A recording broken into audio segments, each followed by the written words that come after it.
अभिजीत और निशा की शादी को 3 साल हो चुके थे।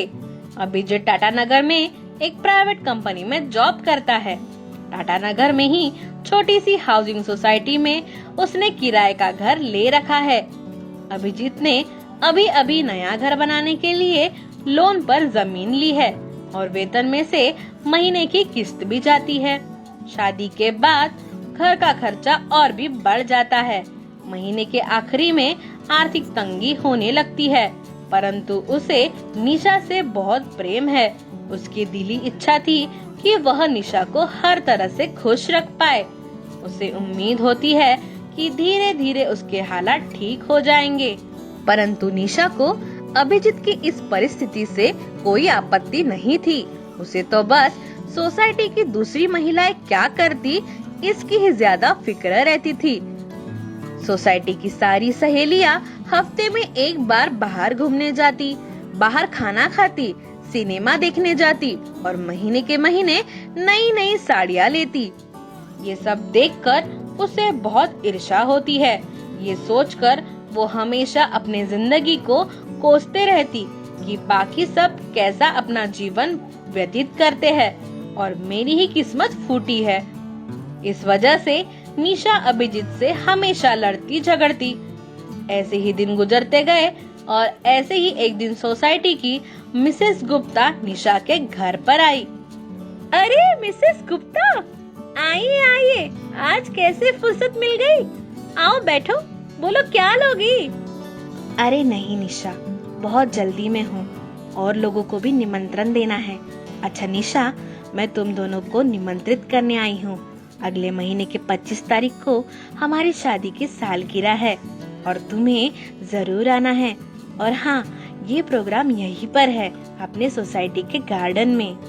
अरे वाह, ये तो बहुत अच्छी बात है, हम जरूर आएंगे।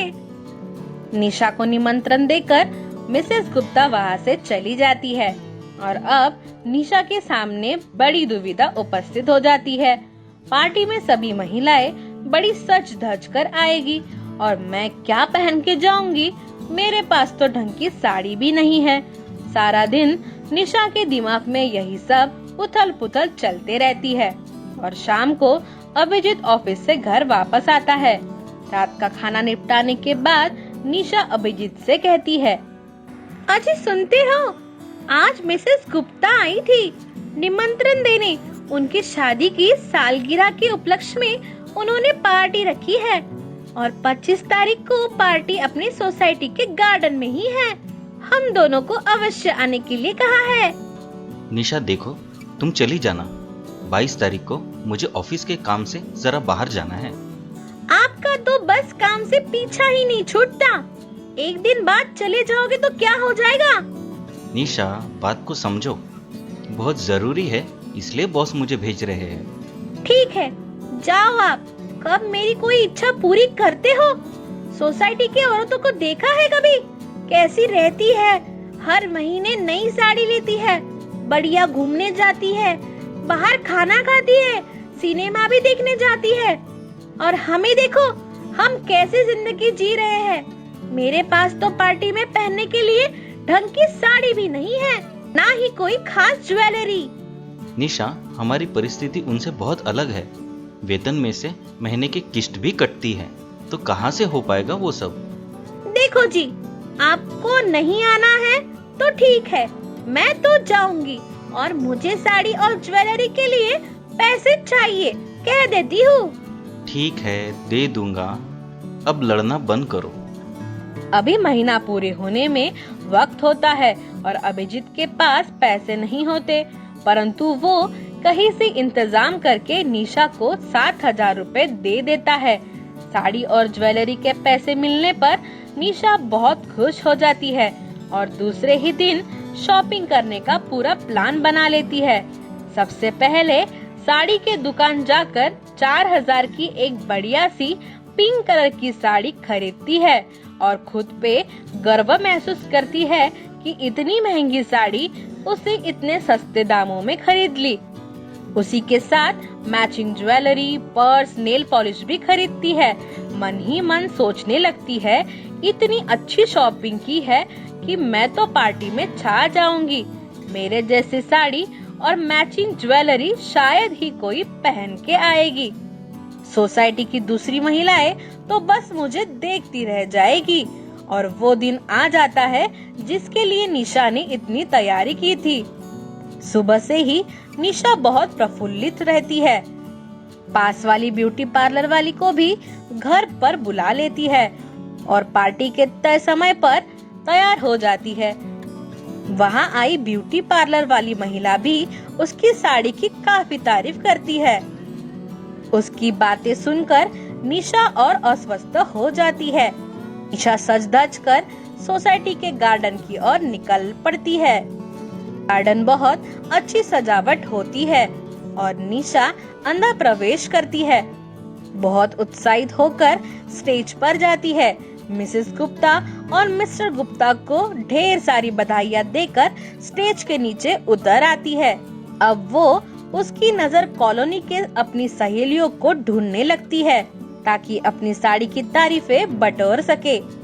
और कुछ ही देर में निशा की तलाश खत्म हो जाती है और वो सीधे अपने सहेलियों के पास पहुंच जाती है। वहाँ पहले से ही किसी के नेल पॉलिश की, किसी के पर्स की तो किसी के लिपस्टिक की बातें चल रही होती है। निशा के पहुंचते ही मिसेस सुब्रमण्यम निशा से कहती है, ओह निशा, मोस्ट वेलकम। क्या बात है निशा, तुम्हारी साड़ी तो काफी सुंदर है। 12,000 से कम की नहीं होगी। अरे नहीं मिसेस सुब्रमण्यम, मैंने तो सिर्फ 4,000 में ली है। अरे वाह निशा, तुम्हें तो काफी सस्ती मिल गई। तुम्हारे मोलभाव की कला तो कमाल की है। सभी निशा की साड़ी की काफी तारीफ करते हैं। मंडली में अभी भी 2 महिलाओं की कमी होती है।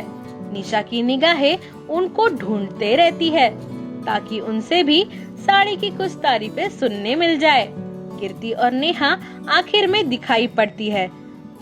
निशा तुरंत ही उनके पास पहुंचती है और दोनों निशा की साड़ी की जी भरकर तारीफ करते हैं। तीनों भी बात कर रहे होते हैं, तभी वहाँ पर एक वेटर उनके लिए ठंडा शरबत लेकर आती है। तीनों बारी बारी अपना ग्लास उठाती है। नेहा और कीर्ति उस वेटर को जब गौर से देखती है तो देखते ही रह जाती है और आंखों के इशारे से निशा को उसकी ओर देखने को बोलते हैं। निशा जब वेटर को गौर से देखती है तो उसके पैरों तले से जमीन खिसक जाती है। उसकी साड़ी हूबहू निशा की साड़ी जैसी होती है। नेहा और कीर्ति निशा को सांत्वना देने लगते हैं कि कलर एक जैसा होने से क्या होता है, तुम्हारी साड़ी तो काफी महंगी है। तभी निशा देखती है कि पार्टी में 6-7 वेटर बिल्कुल वैसी ही साड़ी पहनकर घूम रही है। अब तो निशा एक पल भी पार्टी में रुकना नहीं चाहती। वो बहुत शर्मिंदगी महसूस करती है और तुरंत ही पार्टी से निकल जाती है और अपने घर पहुंच जाती है और तुरंत ही वो साड़ी निकाल फेंकती है और दूसरी साड़ी पहन लेती है और निश्चय करती है जिस साड़ी ने उसकी फजीहत की है उसे अब वो जिंदगी में कभी नहीं पहनेगी। तो दोस्तों, आपको ये कहानी कैसी लगी ये हमें कमेंट बॉक्स में कमेंट करके जरूर बताएं। और हाँ, हमारे चैनल को लाइक, शेयर और सब्सक्राइब करना ना भूले। तो चलिए दोस्तों, अगली बार फिर मिलते हैं एक और नई कहानी के साथ। तब तक के लिए goodbye. Stay home, stay safe.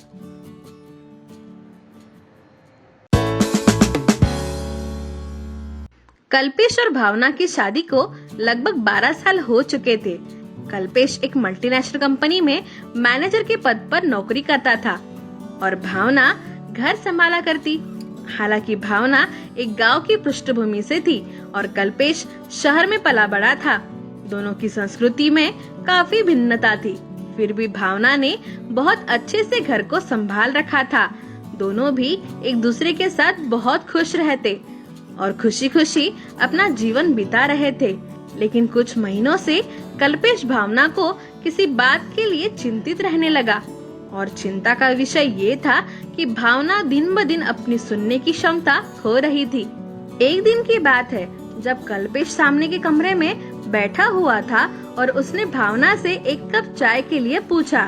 भावना, जरा मेरे लिए एक कप चाय बना देना। भावना इस पर कुछ भी प्रतिक्रिया नहीं देती।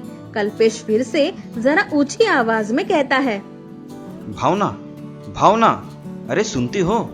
जरा मेरे लिए एक कप चाय बना देना। भावना फिर भी कोई जवाब नहीं देती। कल्पेश अपनी जगह से उठा और किचन की ओर जाता है और चाय के लिए पूछता है। भावना थोड़ा हैरान हो जाती है। बस 5 मिनट रुक जाओ, अभी बना देती हूँ। इस घटना के कुछ दिन बाद कल्पेश को 1 हफ्ते के लिए किसी काम से शहर से बाहर जाना पड़ता है। वापस आने के बाद कल्पेश ये निर्णय लेता है कि वो यह पता लगाएगा कि भावना की सुनने की क्षमता कितनी हद तक कम हो चुकी है। कल्पेश ने भावना को डॉक्टर के पास ले जाने से पहले उसने इस विषय पर चर्चा करना ठीक समझा। उसकी सुनने की क्षमता किस हद तक कम हो चुकी है ये जानने का एक आसान तरीका डॉक्टर ने कल्पेश को बताया। डॉक्टर से मिलने के बाद कल्पेश सीधा घर पहुंचा और अंदर पहुंचते ही उसने भावना को आवाज लगाई। भावना, ओ भावना, कहाँ हो? देखो मैं घर आ गया। भावना किचन में खाना बना रही थी, लेकिन उसकी ओर से कोई जवाब नहीं आया। कल्पेश ने मुख्य दरवाजे पर आकर फिर से पूछा, भावना, आज खाने में क्या बनाया है? कल्पेश एकदम हैरान रह गया। भावना की ओर से कुछ भी प्रतिक्रिया नहीं आई। वो एकदम शांत थी और अपना काम कर रही थी। कल्पेश अपने कमरे में गया और फिर पूछा, भावना, मैं आ गया। आज खाने पे क्या बनाया है? कल्पेश जाकर सोफे पर बैठ गया और फिर से भावना को पूछा कि आज खाने पे क्या बनाया है। फिर से कोई जवाब नहीं आया। कल्पेश ने अपना चेहरा धोया और किचन की ओर बढ़ा और फिर से वही सवाल किया। भावना की सुनने की क्षमता कितनी कम हो चुकी है ये जानने के लिए वो बार बार एक ही सवाल कर करके थक चुका था, पर उससे कोई जवाब सुनने नहीं मिला। इसके बाद कल्पेश सीधा किचन में गया और भावना से पूछा, भावना, आज खाने पे क्या बनाया है? भावना एकदम गुस्सा होके बोली, कल्पेश, अभी तक मैं तुम्हें 8 से 10 बार बता चुकी हूँ कि आज राजमा चावल बनाया है। क्या तुम्हें सुनाई नहीं देता?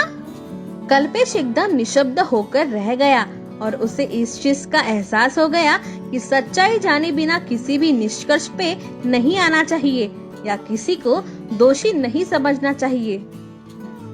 तो दोस्तों, आपको ये कहानी कैसी लगी ये हमें कमेंट बॉक्स में कमेंट करके जरूर बताएं। और हाँ, हमारे चैनल को लाइक, शेयर और सब्सक्राइब करना ना भूले।